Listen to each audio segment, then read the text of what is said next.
Yeah, so the game has this mode that's called custom protocol. And the way it works is that, and players can create these, by the way. So it's not just us. I mean, anybody can create their own matches. And they basically can state their minimum and maximum stakes for each match. So, for example, they can put their minimum to be 1 polygon and their maximum to be 100. So in other words, that's the range of stake that players can stake in these matches. They can't stake outside of those ranges, and anybody can stake in, but they can also they can password protect their matches if they want as well. They can password protect them and then just make a certain group of players enter the matches. And so the payouts, the way it works is, I think I had mentioned it earlier, is that it's based on performance.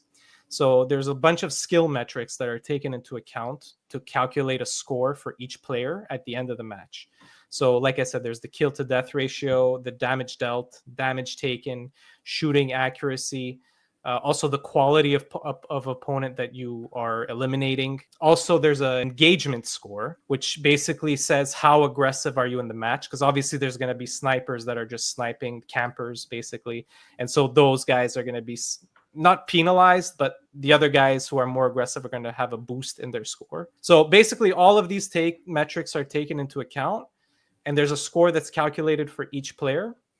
And then basically that pool, the staking match pool, is split to all the players. So it's not just given to the first place player. It's given to everybody. In this case, it's performance based. Everybody gets a piece of the pie, and it's based on how you played. And I should mention as well that it's also based on how much you stake. So if you stake a lot, it means you're risking more. So if you're risking more, it means you should have a bigger piece of the pie if you have a good score, right? So that's also taken into account. If you stake very little and you have a huge score, well, you're not going to get a lot because you didn't risk a lot, right? So that's also taken into account.